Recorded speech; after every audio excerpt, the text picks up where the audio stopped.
And వాళ్ళ children's ఎవరైతే పట్టుబడ్డారో minor డ్రైవింగ్లో మేము లాసుకున్నాం. ఇది ఒక సూర్యాపేట టౌన్లోనే కాదు, సూర్యాపేట జిల్లా మొత్తం టాస్క్ తీసుకున్నాం. ఇక్కడనే మనకు 76 వెహికల్స్ అప్రహెండ్ చేసినాం. జిల్లా మొత్తం మీకు పిఆర్ఓ కమ్యూనికేట్ చేస్తారు ఎన్ని వెహికల్స్ ఏంటనేది. మెయిన్ ఉద్దేశం ఇక్కడికి వచ్చినటువంటి మైనర్స్ ఎవరైతే పట్టుబడ్డారో అదేవిధంగా వాళ్ళ తల్లిదండ్రులు ఇద్దరు కూడా ఈరోజు నేరస్తులే. ఎందుకంటే మిమ్మల్ని అందరికీ నేను ఎక్కడికి పోయినా నేను సంబోధిస్తాను అందరికీ నమస్కారం అని. నేను మీకు నమస్కారం పెట్టలేకపోతున్నాను. ఎందుకు పెట్టలేకపోతున్నాను? మీకు గౌరవం ఇవ్వలేకపోతున్నానంటే మీదే బాధ్యత. ఎందుకంటే ఈ సూర్యాపేట పట్టణానికి, సూర్యాపేట జిల్లాకి జిల్లా ఎస్పీగా వచ్చిన తర్వాత పోలీస్ ప్రజా భరోసా అనేటువంటి కార్యక్రమాన్ని చేపట్టినాం. ప్రతి విలేజ్కి పోలీసులు అనేవాళ్ళు వస్తూ ఉన్నారు.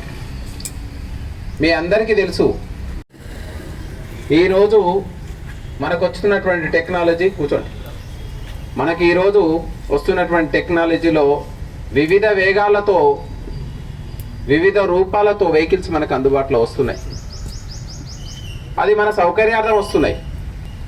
దాన్ని మన యొక్క వినాశనానికి, మనకి ఇబ్బంది కలిగే విధంగా వినియోగించుకోకపోవడం అనేది మన విజ్ఞత, విచక్షణ.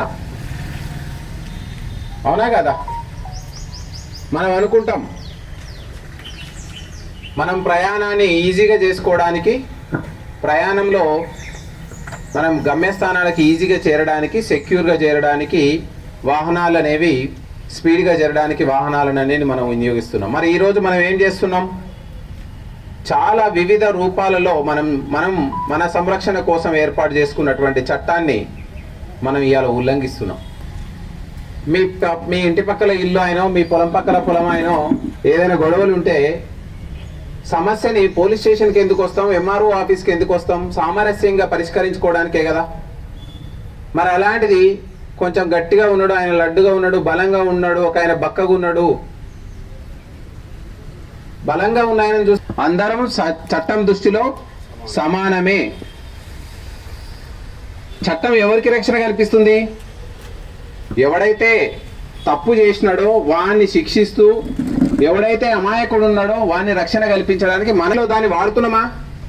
వాడట్లేం. మనకిచ్చినటువంటి అవకాశాలను వినియోగించుకుంటలేం. దాన్ని అన్నిటి కూడా మనం అవాయిడ్ చేస్తున్నాం. దాని మూలంగానే ఈరోజు కొట్లాటలు, రేపులు, మర్డర్లు, ప్రమాదాలు. మరి ఇది ఈరోజు లేత వయసు ఉన్నటువంటి 18 సంవత్సరాల లోపు ఉన్నటువంటి ఒక వ్యక్తి, ఎవరు వాడే ఆడ కానీ మగ కానీ, is not entitle to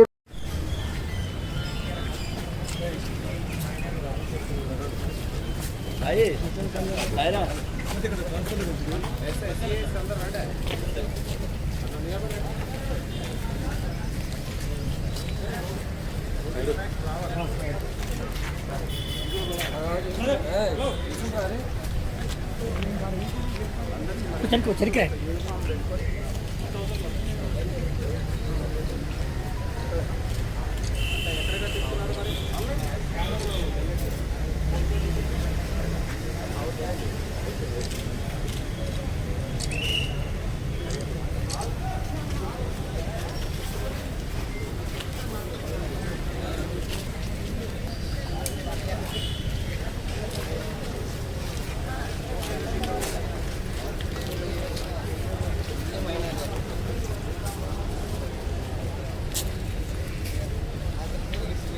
Gracias.